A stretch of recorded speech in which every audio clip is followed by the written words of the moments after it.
নমস্কার। বাংলা সেরা গল্পে সবাইকে জানাই স্বাগত। শুরু করছি আজকের গল্প। আজ পড়ে শোনাব প্রেমেন্দ্র মিত্রের লেখা গল্প সংসার সীমান্তে। তাহলে শুনতে থাকো গল্পটা। গল্পের নাম সংসার সীমান্তে। সত্যই এ কাহিনী লিখিতে ইচ্ছা করে না। মনে হয় যে দুটি মানুষকে লইয়া এই গল্পের আয়োজন, তাহাদের কথা লিখিবার অধিকার আমার নাই। যাহাদের জন্য লিখিতেছি তাহারাই শুধু যে নিজেদের কঠিন ঔদাসীন্যের দ্বারা ইহাদের অপমান করিতে পারে তাহা নয়, এই দুইটি জীবনের গভীর মর্ম বুঝিবার মতো দরদ আমারও আছে কিনা সন্দেহ হয়। হৃদয়ের উদ্বৃত্ত আমাদের আর কতটুকু? নিজেকে ছাড়াইয়া আশপাশের কয়েকজনকে বিলাইতেই তাহা ফুরাইয়া যায়। আর উদারতা, এই শব্দটিকে এ পর্যন্ত কতভাবেই না লাঞ্ছিত করিয়া আসিয়াছি। তবু একবার বলিবার চেষ্টা করিয়া দেখি। বিশ্রী বাদলের রাত। সারাদিন সূর্যের দেখা পাওয়া যায় নাই। ঝুপঝুপ করিয়া বৃষ্টি পড়িয়াছে। গভীর রাত্রেও তাহার বিরাম নাই। কয়দিনে এ বৃষ্টি থামিবে কে জানে। শহরের এক প্রান্তের যে রাস্তাটিতে আমাদের গল্প শুরু হইবে, সাধারণ অবস্থাতেই তাহাতে চলা দায়। গরুর গাড়ি ও মোটর লরির চাকায় তাহার যে হাল হইয়া থাকে তাহা বর্ণনা করা কঠিন। দিনরাত্রের অবিশ্রান্ত বৃষ্টিতে তাহার আরও শ্রী ফিরিয়াছে। পাশে নর্দমার সহিত তাহাকে আর পৃথক করিয়া চিনিবার উপায় নাই। রাস্তাটির নাম নাই বলিলাম। দুই পার্শ্বের যে কুৎসিত খোলা ও টিনের চালে ছাওয়া খুপড়িগুলি তাহার শোভা বর্ধন করিয়াছে, তাহাদের চেহারা হইতেই রাস্তাটির পরিচয় মেলিবে। গভীর বাদলের রাতে রাস্তাটি একেবারে নির্জন হইয়া আসিয়াছে। আলোর ব্যবস্থা কোনো কালেই ভালো নয়। যেটুকু ছিল বৃষ্টিতে তাহাও নষ্ট হইয়া গিয়াছে। সেই অবিশ্রান্ত বর্ষণধ্বনি মুখর অন্ধকারে দেখা যায় রাস্তার ধারে একটি চালার সামনে স্তিমিতভাবে অত গভীর রাত্রেও কেরোসিনের ডিবিয়া জ্বলিতেছে।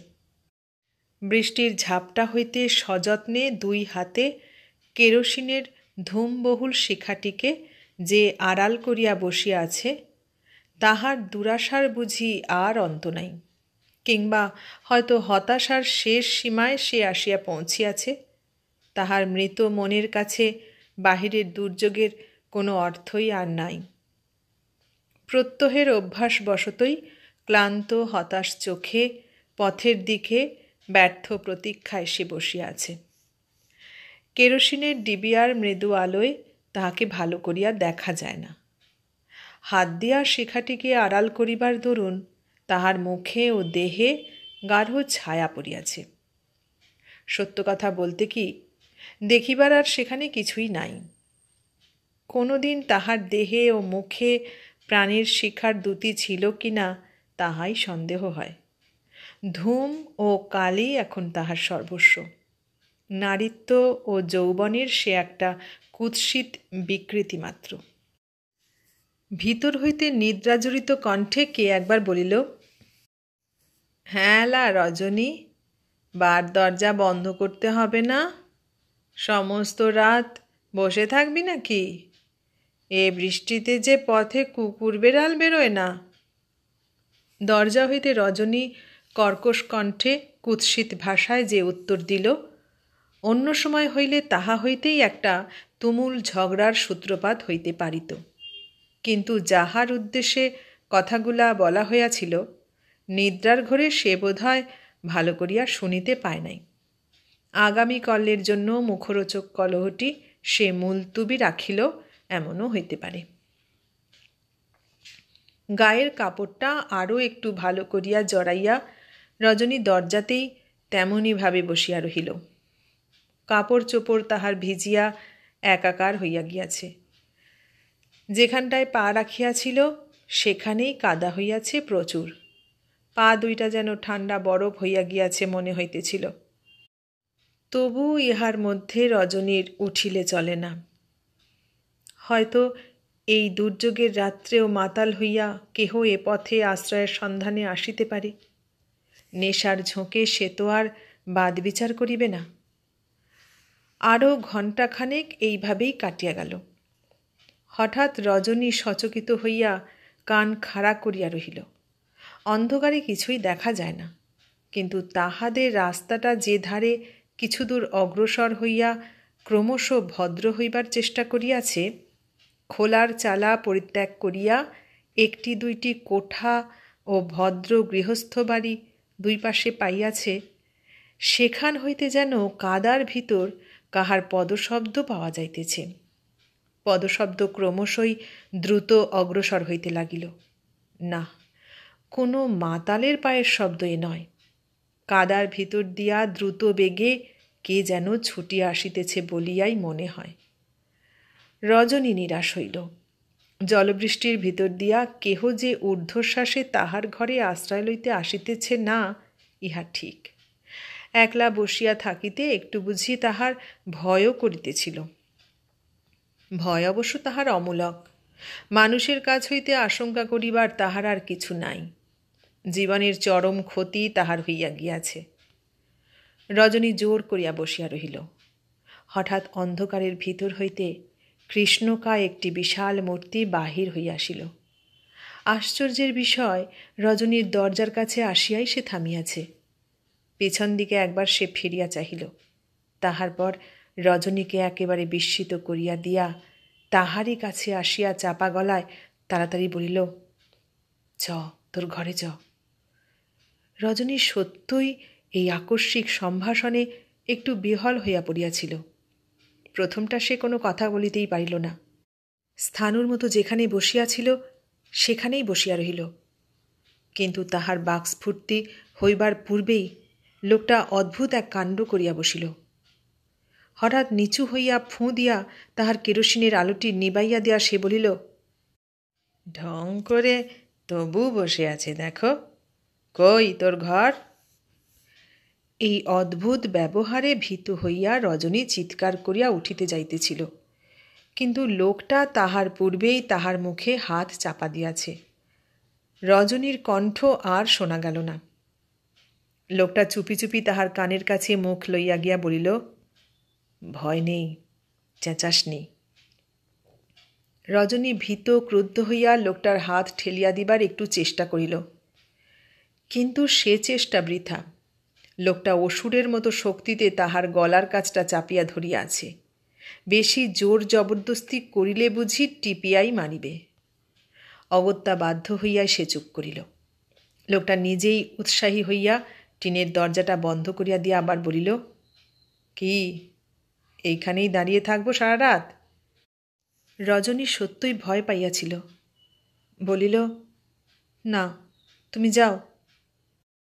লোকটা অন্ধকারে রজনীর কণ্ঠ খুঁজিয়া লইয়া এক হাত দিয়া তাহা জড়াইয়া ধরিয়া হাসিয়া বলিল, ধুর, কোথায় যাব এত রাতে? আরও কিছু সে বলিতে যাইতেছিল, হঠাৎ বাহিরে রাস্তায় কয়েকজনের পদশব্দ শোনা গেল। সঙ্গে সঙ্গে দেখা গেল লোকটার ভাবভঙ্গিও একেবারে বদলাইয়া গিয়াছে। সেই মুহূর্তেই রজনীর মুখে হাত ঢাকা দিয়া তীক্ষ্ণ চাপা গলায় সে বলিল, টুঁ শব্দটি করেছিস কি খুন করে ফেলব। রজনী অবশ্য চেষ্টা করিলেও শব্দ করিতে পারিত না। লোকটা যে জোরে হাত চাপা দিয়াছে। বাহিরের পদশব্দ তাহাদের দরজার কাছে আসিয়া বুঝি খানিক থামিল। কয়েকটা লোক কি যেন বলা বলি করিতেছিল।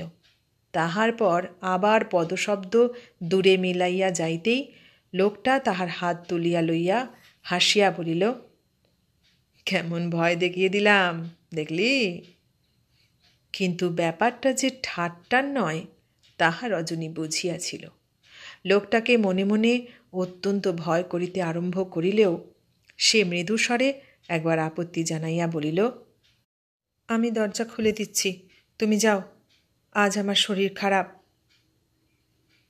লোকটা এবার জোরে হাসিয়া উঠিল, শরীর তো বেজায় খারাপ, তাই বাদলা রাতে রাস্তায় হাওয়া খাচ্ছিলি না? নে ছেনালি রাখ, কোথায় তোর ঘর? নিরুপায় হইয়া রজনী বলিল, দাও, টাকা দাও তাহলে আগে। অন্ধকারে তাহার হাতের মধ্যে সত্যই একটা টাকা গুঁজিয়া দিয়া লোকটা বলিল, নে, হলো তো? রজনী এবার ধীরে ধীরে পাশের দাওয়ায় উঠিয়া তাহার ঘরের চাবি খুলিল। ঘর বলিলে তাহাকে অতিরিক্ত সম্মান দেওয়া হয়। দুধারে 2 টিনের পার্টিশনের মধ্যবর্তী খানিকটা অপরিসর স্থান মাত্র। মেঝেতে কোনো কালে বোধ হয় সিমেন্ট দেওয়া হইয়াছিল এমন তাহার চিহ্নও নাই। নোংরা একটি বিছানা ও একটি ভাঙা তোরঙ্গই অবশ্য অধিকাংশ স্থান জুড়িয়া আছে। মেঝের বাকি অংশ যেটুকু দেখা যায় তাহা বহুদিনের বহু মানুষের পদাঘাতে ক্ষত বিক্ষত। উপরে খোলার চাল, সেখানকার একটি বাঁশ হইতে তার দিয়া টাঙানো চিমনি ভাঙা হ্যারিকেন লণ্ঠনটি মিটমিট করিয়া জ্বলিতেছিল। রজনী ঘরে ঢুকিয়া তাহার আলোটাই একটু বাড়াইয়া দিল। তাহাতে আলোকের অভাব কিন্তু দূর হইল না, শিখাটি আরও বেশি ধূমোদ্গীরণ করিতে লাগিল মাত্র। মেঝের উপরকার ময়লা ছিন্ন বিছানায় একটা বালিশের উপর কনুইয়ের ভর দিয়া লোকটা তখন বসিয়াছে। রজনী তাহার দিকে চাহিয়া বিরক্ত হইয়া বলিল, কি করলে বলো তো? জুতোটা বাইরে খুলে রেখে আসতে হয় না? সমস্ত ঘর যে কাদায় কাদা হয়ে গেল, এ মুক্ত করবে কে? সত্যই লোকটার ছেঁড়া জুতার সঙ্গে রাস্তার প্রচুর কাদা ঘরে আসিয়া ঢুকিয়াছে। ঘরে আসিয়া লোকটার চেহারা ও মেজাজ দুই যেন বদলাইয়া গিয়াছে মনে হইল। রজনীর কথায় হাসিয়া জুতো জোড়া পা হইতে খুলিতে খুলিতে সে বলিল, ইস, কি আমার রাজপ্রাসাদ রে, জুতোর কাদায় নোংরা হয়ে যাচ্ছে। কথাগুলার পিছনে কিন্তু আঘাত করিবার ইচ্ছা আছে বলিয়া মনে হইল না। গলার স্বরে ও বলিবার ভঙ্গিতে হাসিয়া ফেলিয়া রজনী বলিল, তোমারই বা কি এমন সোনার খরম যে বিছানায় উঠতে চায়? ছেঁড়া জুতা দুইটা পা হইতে খুলিয়া উপুর করিয়া ধরিতেই পোয়া খানেক ময়লা জল তাহা হইতে বাহির হইল। লোকটা হাসিয়া বলিল, এমন জুতোর তুই নিন্দে করিস? দেখেছিস, এ ড্যাঙায় হলো জুতো আর জলে নামলেই নৌকো। ময়লা জলে ঘরটা আরও নোংরা হইয়া যাইতেছিল, কিন্তু এবার রজনী রাগ করিতে ভুলিয়া গেল। লোকটাকে এই সময়ের মধ্যে সে বেশ ভালো করিয়া দেখিয়া লইয়াছে। বাহিরে তাহাকে যতখানি বিশালাকার মনে হইতেছিল ততখানি জবরদস্ত চেহারা তাহার নয়। মাঝারি দোহারা গড়ন, কেমন একটু পাকাইয়া গিয়াছে। হাত পার শিরাগুলো দড়ির মতো মোটা মোটা। মুখখানা চোয়ারে হইলেও কেমন যেন কুৎসিত নয়। চোখে ও ঠোঁটের কোণে সর্বদাই একটু হাসির ভাব লাগিয়াছে, নির্দোষ ব্যঙ্গের হাসি। সমস্ত মুখখানা বুঝি সেই জন্যই একেবারে আকর্ষণ শক্তি হারায় নাই। বয়স অবশ্য তাহাকে দেখিয়া বুঝিবার উপায় নাই। রজনীর মনে হইল 30 হইতে 40-এর মধ্যে যে কোনো বয়স তাহার হইতে পারে, কিন্তু বয়স যাহাই হোক, লোকটার স্বাস্থ্য ও শক্তি অটুট আছে। লোকটা তাহার ভিজা জামা খুলিতেছিল, বলিল, শুকনো একটা কাপড় থাকে তো দে, পরি। শুকনো কাপড় কাঁদছে, থাকলে আমি এই ভিজে কাপড়ে থাকি? বলিয়া রজনী হাসিল। ওই ভিজে কাপড়ে থাকবি নাকি সারা রাত? লোকটা অবাক হইয়া তাহার দিকে চাহিল। তাছাড়া কি করব? লোকটা বলিয়া চুপ করিয়া রহিল। বিছানার উপর ন্যাকড়ায় জড়ানো একটা কি জিনিস পড়িয়াছিল। রজনী হঠাৎ সেই দিকে হাত বাড়াইয়া বলিল, ওতে কি আছে দেখি? এই সামান্য ব্যাপারে লোকটা এমন চটিয়া যাইবে কে জানিত। নিমেষের মধ্যে পুঁটলিটাকে রজনীর নাগালের বাইরে সরাইয়া সে ক্রুদ্ধ হইয়া বলিল, খবরদার বলছি, ও ধারে হাত বাড়ালে হাত ভেঙে দেব। খড়খড় করিয়া রজনী জবাব দিল, ইস, কি আমার 7 রাজার ধন নিয়ে এসেছিস, ছুলে ক্ষয়ে যাবে। লোকটা এ কথার উত্তর দিল না। পুঁটুলিটা নোংরা একটা বালিশের তলায় রাখিয়া তাহার উপর মাথা দিয়া শুইয়া পড়িল। কথায় বার্তায় এতক্ষণ তাহাদের পরস্পরের প্রতি সন্দিগ্ধ বিরোধের ভাব যেটুকু কাটিয়া গিয়াছিল সেটুকু আবার এখন ঘনাইয়া আসিয়াছে মনে হইল।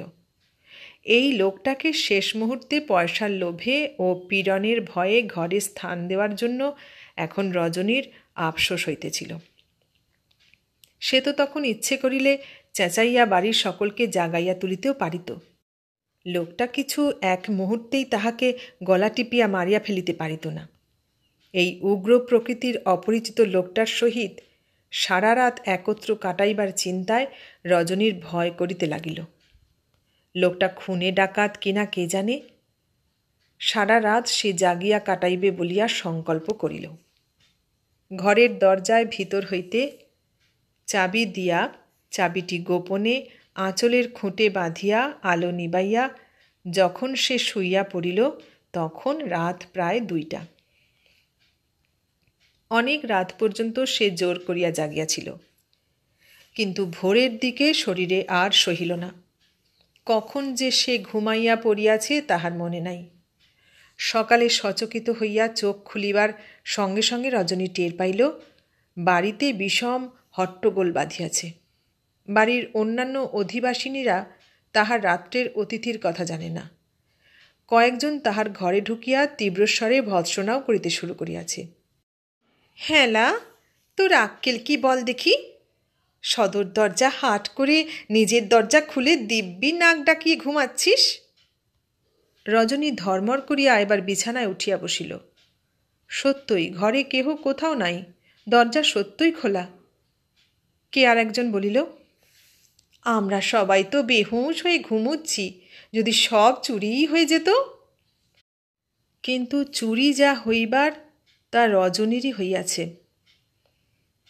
তাহার আঁচল হইতে চাবি লইয়া যে দরজার তালা খুলিয়াছে টাকাটি লইতে সে ভোলে নাই। রজনীর সমস্ত মুখ কঠিন হইয়া উঠিল। অশ্রুর উৎস একেবারে শুকাইয়া না গেলে সে বুঝি কাঁদিয়াই ফেলিত। কিন্তু তবু কাহাকেও সে কিছু বলিল না। এই নিদারুণ প্রবঞ্চনার কথা কাহাকেও বলিয়া সে হাস্যাস্পদ হইতে চাহে না। তাহাদের রাস্তারই এক গৃহস্থ বাড়িতে গতরাত্রে শীত কাটিবার চেষ্টা কাহারা করিয়াছিল বলিয়া দুপুরবেলা যখন সংবাদ পাওয়া গেল তখনও মনের সন্দেহ সে মনেই চাপিয়া রাখিল। বিশাল পৃথিবীর 2টি হতভাগ্য নরনারীর প্রথম মিলনের ইতিহাস এমনই কুৎসিত, এমনই স্বার্থ ও লোভের কালিতে কলঙ্কিত। এই মিলনই একাধারে প্রথম ও শেষ হইতে পারিত, কিন্তু ভাগ্যের ইচ্ছা অন্যরূপ। দুপুরবেলা রজনীর তখনও রান্নার আয়োজন চলিতেছে। সংকীর্ণ দাওয়ার উপর বসিয়া শিলে করিয়া সে বাটনা বাটিতেছিল। হঠাৎ দরজার সামনে একজনকে দেখিয়া চমকাইয়া উঠিল। লোকটা দিব্য ভোল ফিরাইয়া আসিয়াছে। ফর্সা কাপড়, গায়ের জামাটাও বোধহয় নতুন। তালিমারা জুতাটায় আর কিছু না হোক বেশ করিয়া কালি মাখাইয়া চকচকে করা হইয়াছে। মাথার ঝাঁকড়া চুলের মাঝখান দিয়া লম্বা টেরি কাটা। তবু রজনী চিনিল। লোকটা দরজায় দাঁড়াইয়া তাহার দিকেই চাহিয়া দাঁত বাহির করিয়া হাসিতেছিল। রজনী মুখ তুলিতেই কাছে আসিয়া বলিল, কি গো, চিনতে পারো? ঘৃণায় রাগে সহসা রজনীর সমস্ত শরীর রিরি করিয়া উঠিল। জীবনের উপর, ভাগ্যের উপর যত আক্রোশ তাহার মনের মধ্যে জমা হইয়াছিল সমস্ত যেন আজ মিলিত হইয়া পথ খুঁজিয়া পাইয়াছে। কোনো জবাব না দিয়া উন্মত্তের মতো নোড়াটা তাহার দিকে ছুঁড়িয়া মারিল। নোড়াটা লাগিলে কি হইত বলা যায় না, কিন্তু সৌভাগ্যের বিষয় উপযুক্ত সময়ে লোকটা মাথাটা সরাইয়া লইয়াছিল। নোড়াটা প্রচণ্ড শব্দে সামনের টিনের দেয়ালে গিয়া লাগিল। আশেপাশে যাহারা ছিল তাহারা শব্দ শুনিয়া হাঁ হাঁ করিয়া ছুটি আসিল। লোকটা তখনও দাঁড়াইয়া দাঁড়াইয়া হাসিতেছে। নোড়ার আঘাতটা ফসকাইয়া যাওয়ায় মনে মনে আশ্বস্ত হইলেও রজনীর রাগ তখনও যায় নাই। চিৎকার করিয়া সকলকে ডাকিয়া সে জানাইতে লাগিল যে এই বদমাস লোকটাই সেদিন তাহাদের রাস্তার গৃহস্থ বাড়িতে শীত কাটিয়াছে এবং তাহার আঁচল হইতে টাকা খুলিয়া পলাইয়াছে।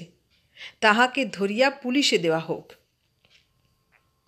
চিৎকার শুনিয়া বাড়ির সমস্ত মেয়েরা এবং কয়েকটি পুরুষ তখন জড়ো হইয়াছে। লোকটা এমন কাণ্ড হইবে বোধহয় আশা করে নাই। মুখে হাসির ভান করিলেও সে এবার পলাইবার পথ খুঁজিতেছিল। কিন্তু এতগুলো লোক তাহাকে একা পাইয়াছে। রজনীর কথা বিশ্বাস হোক আর না হোক, তাহারা এমন মজা ছাড়িবে কেন? একজন হঠাৎ সাহস করিয়া তাহার ঝাঁকড়া চুল ধরিয়া টানিয়া বলিল, শালা চোর, আবার ভদ্রলোক সেজে এসেছ? আর যায় কোথায়? অন্য সকলে বোধহয় এই প্রেরণাটুকুর অপেক্ষাতেই ছিল। সকলে মিলিয়া লোকটার উপর ঝাঁপাইয়া পড়িল। কিল, চর, লাথি যে যাহা পারিল মারিতে কসুর করিল না। লোকটা জোয়ান।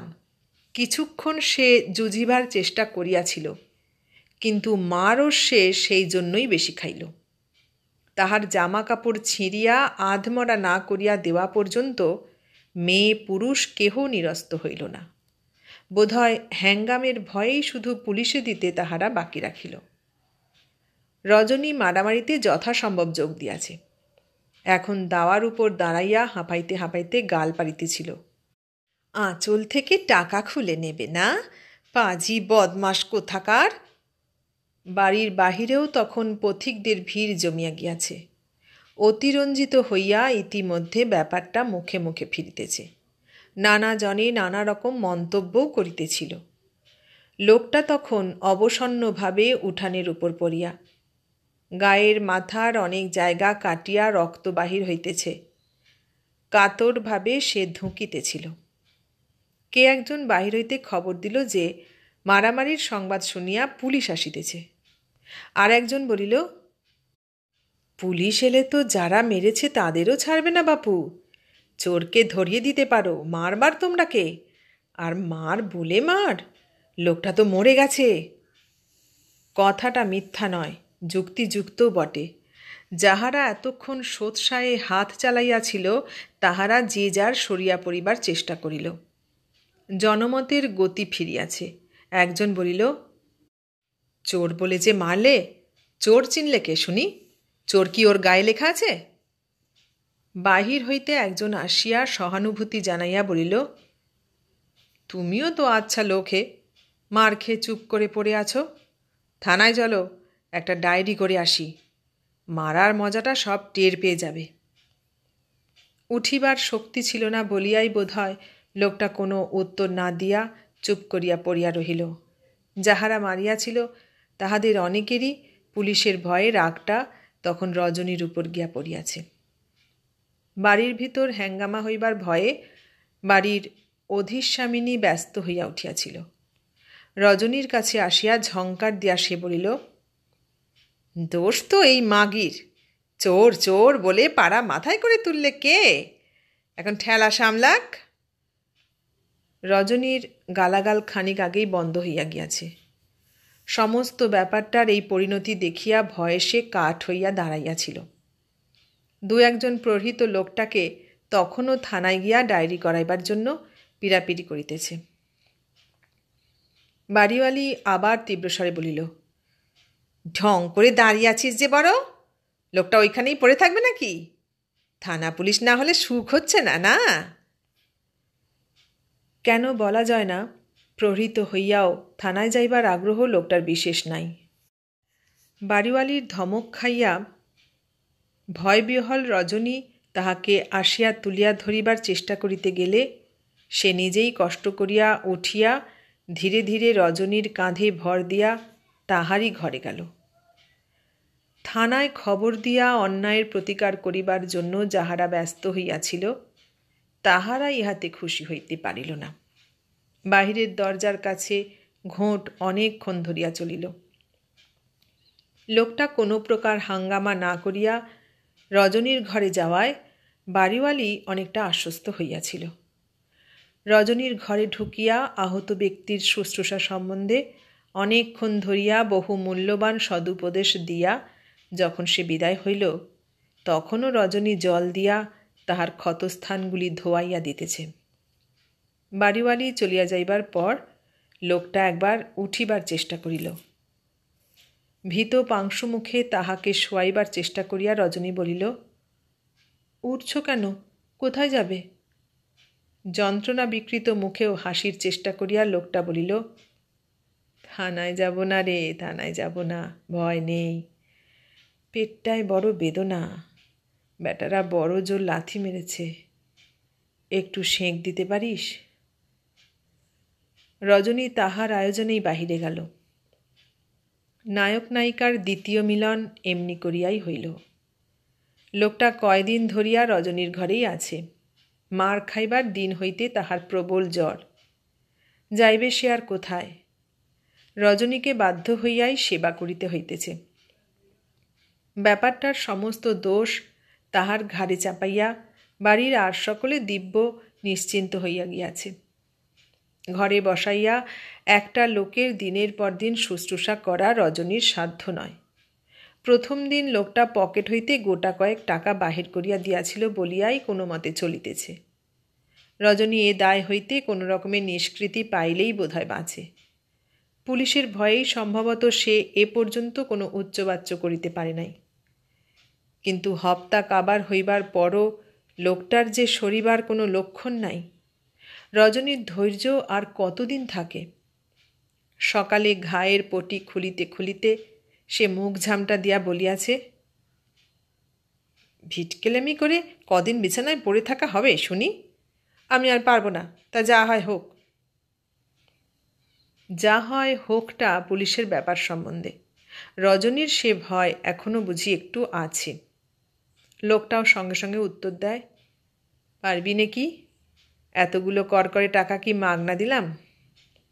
ইস, কত তোরা তোরা টাকাই না দিয়েছিলি। 8 দিন ধরে ওষুধপত্রি সব 5 টাকায় হচ্ছে, কেমন? নাই বা হলো, তুই দিবি টাকা? হাতে হাত করা থেকে বেঁচে গেছিস জানিস। রজনীর সাহস বাড়িয়াছে। রাগের মাথায় সে বলে, হ্যাঁ, হাতে হাত করা সবাই দিচ্ছে, জানা তুই পুলিশে। আমিও বলতে জানি। শীতকাঠি নিয়ে প্রথম দিন ঘরে ঢুকেছিলি, মনে নেই? লোকটা রাগিয়া বলে, তুই দেখেছিস? দেখিনি আবার? সেদিন পুটুলির ভিতর কি ছিল? তারা খেয়ে আমার ঘরে তো ঢুকেছিলি লুকোতে, বুঝি না আমি কিছু? লোকটা তাচ্ছিল্যভাবে বলল, বুঝেছিস তো বুঝেছিস। অঘোরদাস কারুকে ভয় করে না। নীরবে খানিকক্ষণ ঘা ধোয়ানো চলে। অঘোর একসময় বলে, জ্বরে জ্বরে মুখটা বড় খারাপ হয়েছে, আজ একটু অম্বল রাঁধতে পারিস? রজনী ঝংকার দিয়া বলে, হ্যাঁ পারি না, উনুনের ছাই রাঁধতে পারি। শখ কত, ঘায়ে পোঁচ শুকোচ্ছে না, অম্বল খাবে। অঘোর সারিয়া উঠিয়াছে, কিন্তু এখনও এ আশ্রয় পরিত্যাগ করে নাই।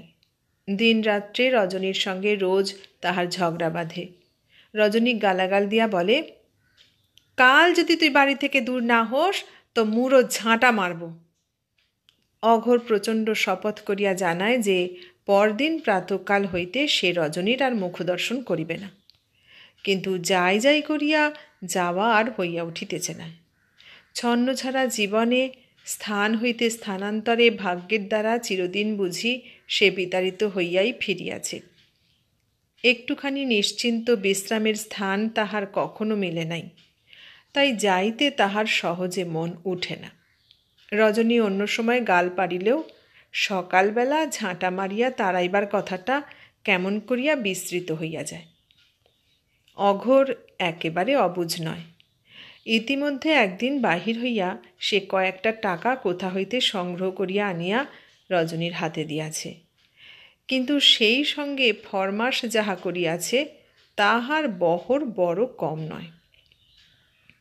রজনীর টাকা কয়টা রাগের মাথায় মেঝের উপর ফেলিয়া দিয়া বলিয়াছে, আমার টাকার দরকার নাই, অমন টাকা আমি ঢের দেখেছি। আমি কি তোর কেনা বাঁধি যে যা হুকুম করবি তাই করব? টাকা ফেলিয়া দেওয়ায় প্রথমটা মুখ গম্ভীর করিয়া অঘোর বলিয়াছে, দেখ, লোক আমি বড় ভালো নয়, বেশি বাড়াবাড়ি করলে ভালো হবে না। কিন্তু খানিক বাদে আসিয়া তাহার পিঠে হাত বুলাইয়া বলিয়াছে, আহা, রাগ করিস কেন? তুই রাঁধিস ভালো তাই না বলছি, সাধ করে কি এখানে পড়ে থাকি? তোর রান্না খাওয়ার পর মুখে আর কিছু রোচে না। থাক, আর আদিক্ষেতার দরকার নেই বলিয়া রজনী শেষ পর্যন্ত নিজেই টাকাগুলা তুলিয়া লইয়া গিয়াছে। কিন্তু এমন করিয়াও বেশি দিন চলিল না। একদিন টাকা কড়ির ব্যাপার লইয়াই অত্যন্ত কুৎসিতভাবে ঝগড়া করিবার পর অঘোর সত্যই সকালবেলা চলিয়া গেল। বাড়িওয়ালি সংবাদ পাইয়া রজনীকে ভৎসনা করিয়া বলিল, কি বলে যেতে দিলি তুই? তবু তো খরচটা চালাচ্ছিল। রজনী রুক্ষ কণ্ঠে বলিল, খরচ চালাচ্ছিল না আর কিছু। খেটে খেটে আমার হাড় কালি হয়ে গেল, আপদ গেছে, বেঁচেছি। তাহার পর আপন মনেই বলিল, এবার এলে দরজা থেকে খ্যাংরা মেরে বিদায় করে দেব। কিন্তু সেই দিন গভীর রাত্রে তাহাদের দরজার কড়া নড়িয়া ওঠামাত্র ধরফর করিয়া উঠিয়া প্রথম দরজা খুলিতে যে গেল সে রজনী। অত রাত পর্যন্ত অকারণে কেন সে জাগিয়াছিল কে জানে। সত্যই অঘোর ফিরিয়া আসিয়াছে, কিন্তু চেহারা কেমন যেন অদ্ভুত। জামায় কাপড়ে ধুলি কাদা লাগিয়াছে, কপালের উপরে পূর্বের যে ক্ষতটার দাগ এখনও মিলাই নাই, তাহা হইতেই আবার রক্ত বাহির হইতেছে। রজনী জিজ্ঞাসা করিল, এ কি হয়েছে? ও কিছু না বলিয়া পকেট হইতে অঘোর যাহা বার করিল তাহা দেখিয়া রজনীর বিস্ময়ের আর অবধি রইল না। এত টাকা একসঙ্গে সে কবেই বা দেখিয়াছে। অঘোর হাত বাড়াইয়া সেগুলা দিতে যাইতেছিল তাহাকেই। রজনী সভয়ে হাতটাকে সরাইয়া বলিল, না না, ও চাই না। তাহার মনের সন্দেহ দৃঢ় হইবার সঙ্গে সঙ্গে ভয় তাহার বাড়িয়াছে। অঘোর হাসিয়া বলিল, কেন রে, হলো কি? খানিক চুপ করিয়া থাকিয়া ভীত অস্পষ্ট কণ্ঠে রজনী বলিল, সত্যি বল দেখি, তুই চুরি করেছিস কিনা? অঘোর তাহার দিকে তাকাইয়া মুচকিয়া একটু হাসিল মাত্র, উত্তর দিল না। রজনী আবার বলিল, বল, আমার গা ছুঁয়ে। যদি করেই থাকি। যদি করেই থাকি? ধরা পড়লে কি হতো? কি আর হতো, জেল, আর বেশি কিছু তো নয়। সে আমার অভ্যেস আছে। রজনী সভয়ে খানিক চুপ করিয়া দাঁড়াইয়া রহিল। তারপর অস্ফুট স্বরে জিজ্ঞাসা করিল, পালাতে গিয়েই কপালটা কেটেছে তো?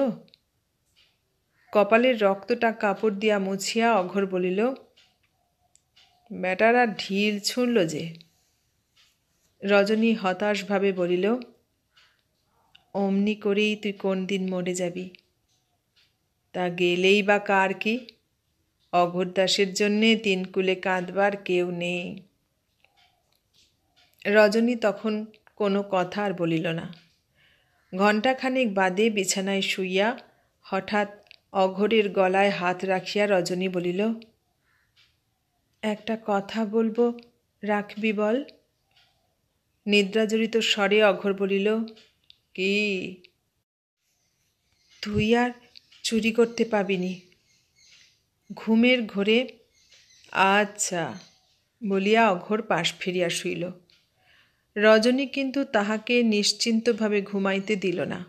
হাত ধরিয়া ঝাঁকানি দিয়া বলিল, ওরকম আচ্ছা বললে হবে না।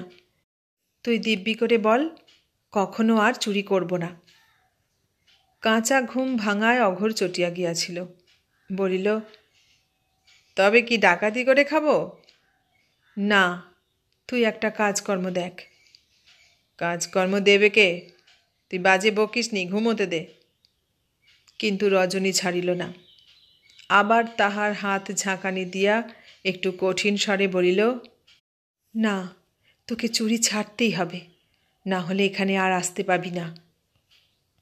ও, তবেই তো আমার গোকুল অন্ধকার হয়ে যাবে বলিয়া অঘোর আবার পাশ ফিরিয়া শুইল। কিন্তু এবারে খানিক বাদে প্রথম কথা সেই কহিল। বলিল, কাজকর্ম পাওয়া কি এতই সোজা রে? আর তাছাড়া দলের লোকেরা ছাড়বে কেন? যদি বা একটা ভালো কাজ পাই, পুলিশ আর দলের লোকেরা পেছু লেগে অস্থির করে দেবে না? দল তুই ছেড়ে দিবি? এ দেশে থাকতে আর তার জো নেই। রজনী ইহার পর অনেকক্ষণ চুপ করিয়া থাকিয়া বলিল, তবে তুই এদেশ ছেড়ে চলে যা। অন্ধকারের মধ্যে অঘোরের হাস্যধ্বনি শোনা গেল। বলিল, তুই যাবি সঙ্গে? রজনী সত্যই দীর্ঘ নিঃশ্বাস ফেলিয়া বলিল, আমি যাব কি করে? দুজনেই তাহার পর নীরব। অঘোর একবার খানিক বাদে রজনীকে ঠেলা দিয়া জিজ্ঞাসা করিল, ঘুমলি নাকি? না। তুই যেতে পারবি না কেন? রজনী হতাশ স্বরে বলিল, আমার এখানে কত দেনা, বাড়িওয়ালির কাছে, কিস্তিদারের কাছে। যেতে চাইলে তারা ছাড়বে কেন? হঠাৎ উৎসাহিত হইয়া অঘোর বলিল, আমি যদি সব দেনা শোধ করে দিই? কিন্তু রজনীর এ কথায় বিশ্বাস নাই। বলিল, সে অনেক টাকা, তুই পারবি কেন? অঘোর দাস ইচ্ছা করলে কি না পারে। তুই বল তাহলে যাবি আমার সঙ্গে? তাহলে তোকে সত্যি কথাটা বলি, এ কাজে মাঝে মাঝে মায়েরই ঘেন্না ধরে যায়। খালি সাবধান, খালি সাবধান, শুয়ে বসে একটু স্বস্তি নেই। চ, একেবারে দিল্লি আগ্রাই যাব চলে। রজনী কিন্তু তাহার উৎসাহে বাধা দিয়া বলিল, তুই কি করে টাকা জোগাড় করবি? এমনি চুরি করে তো? সে আমার দরকার নেই। হাত বাড়াইয়া রজনীকে অন্ধকারে কাছে টানিয়া অঘোর বলিল, এই তোর গা ছুঁয়ে বলছি, এই শেষবার, ব্যাস, তারপর চুরি বিদ্যে খতম। পরদিন বিকেলবেলা অঘোর নতুন একটা প্রকাণ্ড তোরঙ্গ ঘাড়ে করিয়া আনিয়া রজনীর ঘরে ঢুকিল। রজনী বিস্ময়ে আনন্দে হাসিয়া বলিল, ও মা, বাক্স আনতে বলেছিলাম বলে ওই অত বড় একটা ঢাউস জিনিস আনতে হয়? ওর ভেতর শুবি নাকি? অঘোর মুখ টিপিয়া হাসিতে হাসিতে তোরঙ্গের তালা খুলিয়া ফেলিল। ভেতরের জিনিসপত্র দেখিয়া রজনী তো অবাক। অঘোর কাপড় জামা হইতে থালা গেলাস পর্যন্ত কত জিনিসই না কিনিয়া আনিয়াছে। রজনী পরিহাস করিয়া বলিল, ইস, করেছিস কি? এত সাজ সরঞ্জাম কেন বলতো? বিয়ে করতে যাচ্ছি যে, মরণ আর কি, আধবুড়ো এমন চোয়ারের কাছে মেয়ে দেবে কে? বলিয়া রজনী হাসিতে লাগিল। অঘোর গম্ভীর হইয়া বলিল, না দেয় চুরি করে নেব। রজনীর হাসি তাহার পর আর থামিতে চাহে না। গ্লানির প্রগাঢ় অন্ধকারে যাহাদের অতীত লুপ্ত হইয়া গিয়াছে, বর্তমান যাহাদের ক্লেন পঙ্কিল, তাহারাও ঘর বাঁধিতে চায়। পৃথিবীর ভাগ্যবান নরনারীদের জীবনলীলার অনুসরণ করিতে তাহাদেরও সাধ যায়। ভাবী সংসার সম্বন্ধে দুইজনের ইতিমধ্যে অনেক মধুর আলাপ হইয়া গিয়াছে। রজনী বলিয়াছে, যাচ্ছি বটে তোর সঙ্গে, কিন্তু সেখানে যা খুশি করবি আর আমি মুখ বুজে তাই সইব, মনে করিসনি যেন। রজনী তেমন মেয়ে নয়, অত নেশা ভাঙ করা তোর চলবে না। অঘোর বলিয়াছে, আচ্ছা আচ্ছা, সে দেখা যাবে, কিন্তু আমিও লোক বড় ভালো নয়, বুঝেছিস? এখানে যা করিস করিস, সেখানে একটু বেচাল দেখলে আর আস্ত রাখব না। সেই রাত্রে অঘোর আবার বাহির হইল। আর 20টা টাকা হইলেই রজনীর ঋণ সমস্ত শোধ হইয়া তাহাদের সব খরচ কুলাইয়া যায়। অঘোর তাহাদের বিদেশ যাওয়ার উপকরণস্বরূপ অকারণে অনেকগুলা বাজে জিনিস কিনিয়া পয়সা নষ্ট করিয়া আসিয়াছে। রজনী সেইগুলাই বেচিয়া টাকা জোগাড় করিবার কথা বলিয়াছিল। অঘোরের আর নিজেকে বিপন্ন করিয়া কাজ নেই। কিন্তু অঘোর সে কথায় হাসিয়াছে মাত্র। বলিয়াছে, অঘোর দাস জিনিস বিলিয়ে দেয়, বেচে না, বুঝেছিস? তুই বাঁধা ছাদা করে সব ঠিক হয়ে বসে থাক দিকি, কাল ভোরের গাড়িতেই কলকাতাকে কলা দেখিয়ে চলে যাব। আদালতে কাজের চাপ সেদিন অত্যন্ত বেশি। ম্যাজিস্ট্রেটের সামনে কোর্ট ইন্সপেক্টর কোনো মতে পূজার ঠাটটুকু বজায় রাখিয়া বলির পর বলি শেষ করিয়া চলিতেছে। ছোট খাটে অপরাধের বিচার রায় দিতে বিলম্ব হইবারও কারণ নাই। অনেকগুলি অপরাধীর বিচার হইয়া যাইবার পর একজন আসামি হঠাৎ কাঠগড়ায় উঠিয়া বিষম গোলমাল শুরু করিয়া দিল।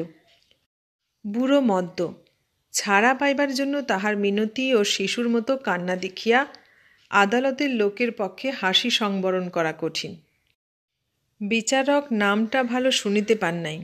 জিজ্ঞাসা করিতে কোর্ট ইন্সপেক্টর গড়গড় করিয়া যাহা বলিয়া গেল তাহার অর্থ এই যে আসামির নাম অঘোর দাস। লোকটা দাগি চোর, ইতিপূর্বে 5 জেল খাটিয়াছে এবং সেদিন আবার চুরি করিতে গিয়া ধরা পড়িয়াছে ইত্যাদি। আসামি তখন কাঠগড়া হইতে 2 হাত জোর করিয়া কাতরভাবে কাঁদিতে কাঁদিতে বলিতেছিল, হুজুর ধর্মাবতার, তাহাকে যেন এইবারটি মাফ করেন।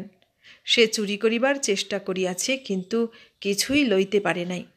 সে হুজুরের পা ছুঁইয়া ও ঈশ্বর সাক্ষী করিয়া শপথ করিতেছে সে সত্যই আর সে এমন কাজ করিবে না। সত্যই সে এ পথ ছাড়িয়া দিতে চায়। এবার জেল হইলে তাহার সর্বনাশ হইয়া যাইবে। কোর্ট ইন্সপেক্টর তাহাকে ধমক দিলেন। পুলিশ প্রহরী একটা রুলের গুঁতা দিল, কিন্তু লোকটা নাছোড়বান্দা। চোখের জল মুছিতে মুছিতে একই কথা সে বারবার বলিতে লাগিল। লোকটার কান্না একটু অসাধারণ হইলেও এই ধরনের বদমাশির সহিত বিচারকের পূর্বেই পরিচয় হইয়াছে। কোর্ট ইন্সপেক্টরের বক্তব্য শেষ হইবার পর তিনি রায় দিলেন। ইন্সপেক্টর তাহা অনুবাদ করিয়া অঘোর দাসকে জানাইল 5 বৎসর তাহার জেল হইয়াছে। অঘোর দাস খানিকটা স্তম্ভিত হইয়া দাঁড়াইয়া রহিল। তারপর সে যে কাণ্ড করিয়া বসিল তাহা একেবারে অদ্ভুত। দেখা গেল হঠাৎ কাঠগড়া হইতে হুঙ্কার দিয়া লাফ মারিয়া উঠিয়া বিচারককে সে আক্রমণ করিয়াছে। পুলিশ প্রহরী ও কোর্ট ইন্সপেক্টর সেই মুহূর্তে তৎপর হইয়া তাহাকে ধরিয়া না ফেলিলে কি কেলেঙ্কারি যে হইত কে জানে। তারপর তাহারা তাহাকে পিছমোড়া করিয়া ধরিয়া রুলের গুঁতা দিয়া আবার কাঠগড়ায় আনিয়া ফেলিল। সে উন্মত্তের মতো তাহাদের হাত হইতে মুক্ত হইবার বৃথা চেষ্টা করিতে করিতে তখনও গর্জাইতেছে। বিচারক বয়সে নবীন এবং সত্যই ভালো লোক। তাহার হৃদয় মন এখনও কঠিন হইয়া উঠে নাই। বিচার জিনিসটা এখনও তাহার কাছে শুষ্ক আইনের প্রয়াগ কৌশল মাত্র নয়। আসামির পিছনে রক্তমাংসের মানুষ আছে, ইহা এখনও তাহার স্মরণ থাকে। লোকটার অস্বাভাবিক কান্নার পর এই প্রকার আকস্মিক উত্তেজনায় তিনি একটু অবাক হইয়া গিয়াছিলেন। মনে হইতেছিল লোকটার এই অদ্ভুত ব্যবহারের গূঢ় কোনো অর্থ থাকিতেও পারে। বিচারককে আক্রমণের অপরাধে আসামি নূতন করিয়া বিচার হইল। বিচারক মহাশয় এবারে শাস্তি যথাসম্ভব লঘু করিয়া তো দিলেনই, মনে মনে সংকল্প করিলেন তাহার সম্বন্ধে কর্মচারীকে দিয়া ভালো করিয়া পরে খোঁজ লইবেন। বিচারক মহাশয় অবশ্য নানা কাজের চাপে সে কথা ভুলিয়া গিয়াছেন। তাহারই বা দোষ কি? অঘোর দাস এখনও জেলে পচিতেছে।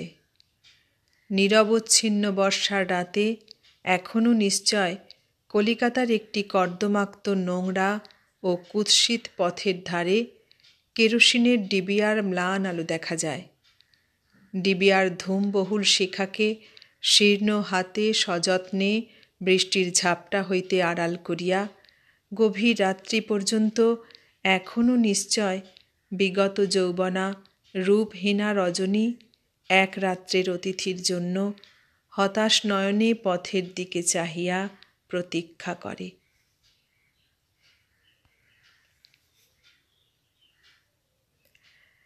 এতক্ষণ শুনলে প্রেমেন্দ্র মিত্রের লেখা গল্প সংসার সীমান্তে।